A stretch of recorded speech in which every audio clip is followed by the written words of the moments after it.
I've owned many BMWs in my day, and the best ones were always the simplest. The cars that were most connected, the cars with the manual transmissions, naturally aspirated engines. A lot of the cars that I started struggling with had air ride suspension, direct injection, twin turbo like the N54. To get the best experience of a brand new BMW, get the simplest model you can possibly imagine. Adding weight, complexity, hybrid, drive, electric, all of that technology is wonderful for the first 3 years. But after that 3 years is up, look out. But I'm going to share with you a list of 3 of the brand new 2026 BMWs I would never buy and avoid like the plague. Let's get into it now. Life's too short to drive boring cars. I like to drive my car, not ride in my car. And so the 7 Series represents one of those vehicles. It's essentially a limousine. And I'm not a big fan of riding around in limos. I'd much rather be in control of my car, pulling gears, and really driving the experience and enjoying it for what it is. And when I say 7 Series, I mean literally every one. The plug-in hybrid 7 Series. We're talking about the i7 as well, which is based on the same vehicle. A lot of them are hybrids. Some of them are ICE. And some of them definitely have some of the great drivetrains, but it's not just about the engine and gearbox, it's the whole package. And the base 740 gives you a beautiful B58, the 8-speed ZF automatic transmission, 375 horsepower, and all the specs are great, except for the fact that the car weighs almost 5,000 pounds. That's literally the weight of almost 2 Honda Civics. With all of that weight to haul around, that engine is barely adequate. But guess what? You can step up to a 750E. That's right, you get a hybrid. So you also get that great little engine, the B58, but they give you another drive, an electric drive. That does add a little extra horsepower. But guess what? All that extra power comes from a battery and electric motor, which now takes you almost to 5,500 pounds. I mean, we're talking about the weight of a Hummer H2. I mean, this is extraordinarily heavy and really goes against everything that I believe in is the true driving experience. If you want a limousine, there's certainly better, more cost-effective ways to go about it.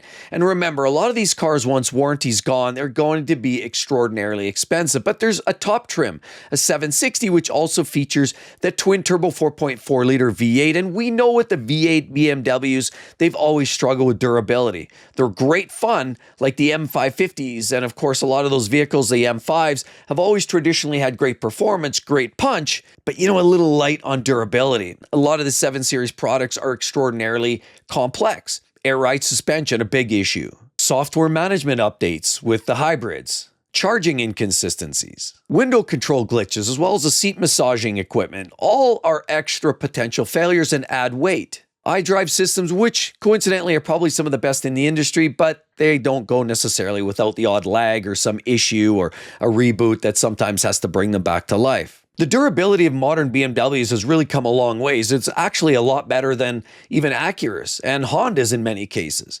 But they're complex, and the expense to repair any of these cars are going to be extraordinary. Average maintenance cost of a 7 Series BMW is going to exceed $1,500 to $2,500 per year just to keep it on the road. Wait till you hit 50, 60, 70,000 miles, and even the B58 will start seeing issues like water pumps, cooling lines, and some of those costs are going to start load up, as well as some of the oil filter housing issues we've talked about so much. Yes, those will kick into high gear as well. So they're not going to be cheap cars to own and operate. That said, Repair Pal rates them about a 3 out of 5, which is slightly above average. JD Power also says they're slightly above average, but Consumers Report says they're slightly below average. And the durability overall with many of these BMWs, in my experience, has been quite good. They resist the rust, so they hold up a lot better than a lot of their competition like Audis and even products from Mercedes-Benz. The BMWs tend to be more structurally sound, good metallurgy. The electronics tend to be a little bit more consistent. Coolant leaks are kind of their mainstay. The odd oil leak, the oil filter housing problems, and of course, pan gaskets, intake manifold gaskets are all potential failures. But just because of its sheer complexity, massive girth and weight, and the fact you become so isolated from the road, that's the last thing I want from the ultimate driving machine. I want a car that's going to feel good, drive well, and I feel like I'm in control. Not electric everything, hands over electric steering, electric brakes, electric drive, electric everything. Everything is isolated with electrons, and I want to feel like I'm mechanically in control of that vehicle. And because of that, the durability, the high costs of service as they age specifically, and the fact that it's an absolute giant and a behemoth, I'd much rather go with, say, an AMG S63 or even an E63 would be even more fun with the older previous generation V8 engines. Rather than, honestly, a 7 Series BMW's never really lit my fire, and even though the quality is there, I'm just bored to tears even thinking about driving a 7 Series Beamer. Now the next BMW I would truly avoid, I've always enjoyed the driving experience, and I've loved BMW M5 as I truly believe that's the premier car. You think the E39 with the manual gearbox and the V8 engines, absolutely wonderful. Then, of course, the E60 M5, I own one still to this day with a glorious V10. Durability, not amazing. You know what, the SMG gearbox was a little sloppy, but it suited that engine, and it was one of a kind. F1 derived and inspired, 200 mph plus top speed, and it sounded like nothing else. It sounded even better than Lamborghinis of its day. What happened to that? Well, durability caught up with it, and they moved on. Emissions, EPA, and of course the transition into cookie cutting a lot of their products. BMW moved into the F10. Of course, they still had a wonderful dual clutch gearbox, and I think that was the best gearbox you could have had in any BMW M5. That being said, they also had a manual 6-speed available in the F10 M5, which was effectively a twin-turbo V8, and it was a rocket ship. I love that car, and it was truly one of my favorite M5s following the E60. Then along comes the F90, the latest generation of the BMW M5, and it was still basically an internal combustion engine. It had the glorious S63 4.4-liter twin-turbo V8, produced well in excess of 630 horsepower and beyond. It was a rocket ship. I've done reviews on that, and I fell in love with the car.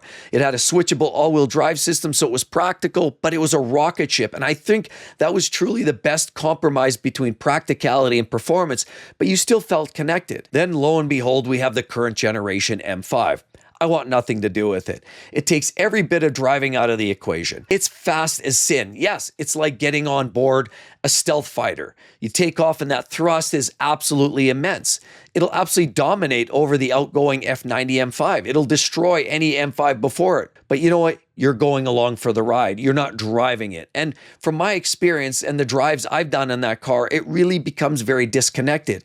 It's a plug-in hybrid. And the newer S68 engine, which is also a 4.4-liter twin-turbo V8, is amazing and improved on durability. But again, that coupled with the hybrid drive, even with over 700 horsepower, the fact is it's almost 1,000 pounds heavier than the previous generation F90 M5, which is like basically throwing a Fiat 500 in the trunk. Talk about a weight deficit. Sure, it'll absolutely blow the doors off any previous generation M5, but it feels so disconnected from reality, and that's the last thing I want from a driver's M5. Think E39, then fast forward to today and a 2026 M5, two totally different animals. Sure, you get that wonderful 8-speed ZF automatic transmission, no problems there.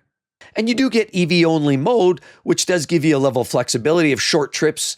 Just running on EV mode alone, you don't have to necessarily use any gas, especially when the cost of gas is what it is today. And I truly own a hybrid 296 Ferrari, and I think hybrid can play a part, but Ferrari's reduced weight in other ways to compensate for the additional weight of the battery. BMW's merely just added technology, battery, and motors, and just nothing but added to the overall weight of the car. And with a combined 14 mpge, it's not spectacular. You can get as much as 25 to 27 miles on electric only run. So it has a level of affordability and practicality for those short trips. Take the little ones to school, maybe a short trip to work if you live nearby. But again, all of that is offset by the fact that you're basically driving a tank. So a few of the pros rank these vehicles as well, and RepairPal states essentially it's slightly below average in terms of overall reliability. As a matter of fact, they also state that a 27% likeliness experiencing a severe failure, over 2 visits unexpectedly for some random repair issue, and the annual service costs are guaranteed to going to exceed over $1,000 per year, and this is again going to be more in line with the 7 Series, which is probably going to be more like $1,500 to $2,000. I know firsthand, even with my little Mercedes and a lot of our other BMWs, you couldn't get in and out of a BMW dealership annually for paying any less than $1,500. So this is likely going to be even more than that, probably $2,000, $3,000. And wait till the big repairs start coming in, then it gets expensive. Now, JD Power doesn't necessarily have any specific details on this latest M5s as it's currently a brand new model, but overall their mid-size sedans rank slightly slightly below average. And Consumers Reports ranks the 5 Series mid-size sedans as slightly above average. So take your pick, flip a coin, and decide whether it's got the level of durability you're looking for. For me, I'm less inclined to worry too much about the overall durability because when you want to play, you gotta pay, and sometimes it's going to cost. But at the end of the day, the fact that these things are so massive, so huge, and so disconnected and isolated from the road makes me wonder what kind of car this really is. Does it really deserve the M badge? There are some issues that you're going to anticipate. Battery cooling system faults, EV mode software glitches, charging system faults. And naturally, that V8 twin turbo is going to also expect higher maintenance repair issues. Of course, cooling system woes, water pumps, thermostats, those are all issues. Those snap together fittings that we see in a lot of these BMWs. I've replaced a bunch already. My old N54, that was doing that on the weekly. Even my S85, I've done a couple of cooling lines too. So that's always going to be a thing to be thinking about. Oil leaks, coolant leaks, that's going to be a bigger issue. And as well, because it's a hot V, you're likely going to anticipate a little bit more in the way of premature oil consumption, excessive oil consumption with time, as the valve guides tend to take a little extra toll with that extra heat that sort of crushes down plastics, water lines, coolant lines, anything plastic under the hood, as they say. Plastic fantastic means that these V8 engines by BMW are always going to suffer the fate of excess heat under the hood. Transfer case could be an issue, and as well, drivability issues with the transmission and the mechatronics problems. Big one with all this new tech is another reason why a lot of people are really hating on a lot of these cars is the excess tech and all of the extra start-stop ADAS systems, software bugs, drive mode configuration problems. Sensor calibration, ADAS, you break a windshield because of a rock, now all of a sudden everything's got to be recalibrated. And the general plethora of issues, suspension, brakes, because the sheer girth and weight of a car that weighs 5,400 pounds means there's a lot more strain on the vehicle, the chassis, the brakes, the tires, everything is going to prematurely wear. That's just the name of the game. So for such a massive, girthy car, it just becomes the type of vehicle I don't no longer love the way I love the older M5s. I love the previous M5s, every single one of them for what they deliver. But this one somehow is different. It's the extra weight, the disconnected feel, and just the car that no longer feels like an M5. Think E39, think E60.